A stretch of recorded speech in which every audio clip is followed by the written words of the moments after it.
అనే దృఢ విశ్వాసంతో ప్రయాణం చేయాలి. దొరుకుతుందో లేదో అనే విశ్వాసంతో ఉండకూడదు. అవిశ్వాసంతో దేవుడు ఇస్తాడో ఇవ్వడో అనేది ఆలోచించకూడదు. అయ్యో నేను ఇలానే ఉంటానేమో, కష్టమవుతుందా? ఏం లేదు కదా. హల్లెలూయా. అయ్యో ఇంకా నా జీవితం ఇలానే ఉంటుందేమో, అది నీ ఆలోచన.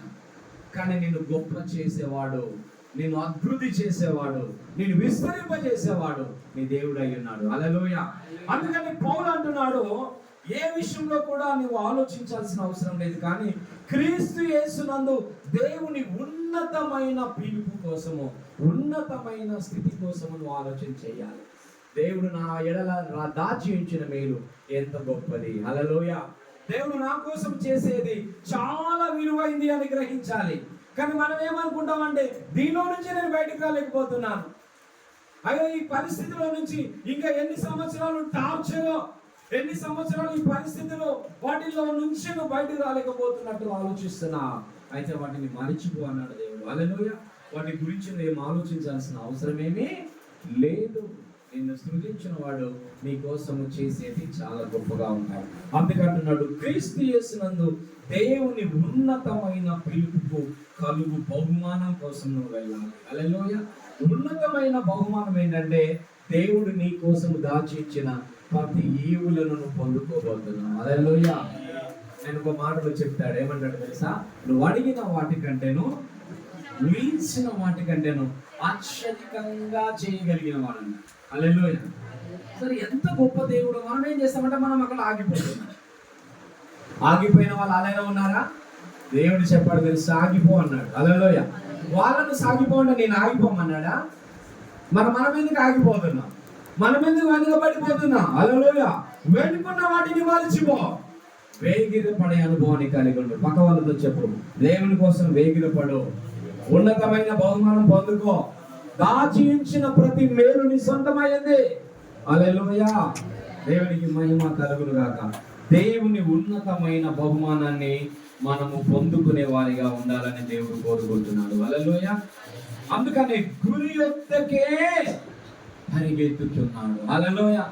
ఈరోజు మన గురి ఏమైందంటే, చాలా మంది అడిగితే చెప్తుంటారు, ఏంటి నీ గురి? బాగా డబ్బులు సంపాదించాలా? నీ గురి ఏంటి?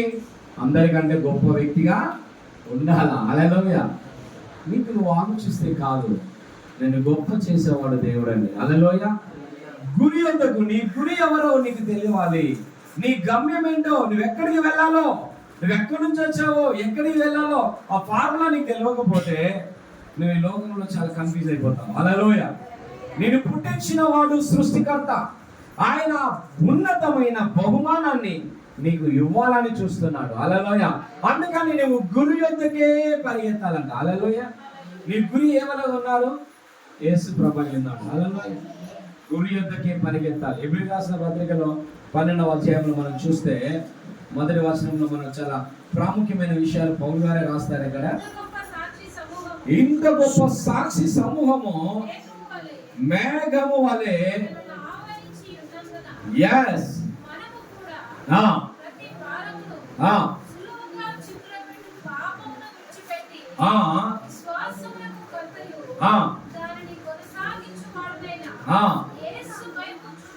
యేసు వైపు చూచుచు ఓపికతో పరిగెత్తదాం. చూడండి, నేను ఒక్కదాన్ని కాదు, మనందరం కూడా ఓపికతో పరిగెత్తాలంట. హల్లెలూయా. ఎక్కడికి? గురి వద్దకు. గురి ఎవరు? యేసు ప్రభు. ఆయన ఏం చేస్తాడు? ఉన్నతమైన బహుమానాన్ని ఇవ్వబోతున్నాడు. హల్లెలూయా. అంటే శాశ్వతమైన తన రాజ్యములో ఉన్నతమైన స్థితిలో నేను ఉంచడానికి నిన్ను నన్ను రక్షించుకున్నాడు. హల్లెలూయా. చాలా మంది అంటారు, నేను రక్షించబడి ఏం లాభం లేదండి, దేవుడు మా ఆయనను మారుస్తలేడు, ఆయన మారితే బాగుండేది, ఆయన అట్లనే ఉన్నాడు అనుకుంటూ ఉంటారు. హల్లెలూయా. కాబట్టి ప్రియ సహోదరి సహోదర, మన జీవితంలో ఉన్నతమైన బహుమానాన్ని మన ప్రభు మనకు అనుగ్రహించుతున్నాడు. హల్లెలూయా. ఆయన గురి వద్దకే మనం వెళ్ళాలి.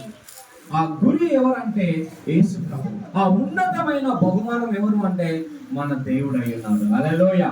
అందుకని మనము ప్రతిదీ కూడా వదిలిపెట్టేవాళ్ళంట. సులువుగా చిక్కులు పెట్టు పాపాన్ని విడిచిపెట్టి విశ్వాసమునకు కర్త. మన విశ్వాసానికి కర్త ఎవరంట? యేసుక్రీస్తు. ఆయనను చూచుకుంటూ పరిగెత్తాలంట. హల్లెలూయా. ఎందుకు ఆయన చూడాలండి? లోకాన్ని చూడొద్దా? ఏమైందో లోకాన్ని చూస్తే పడిపోతాం. పేతురు ఉన్నాడు, మన సహోదరుడు, యేసు వైపు చూశాడు. వీళ్ళ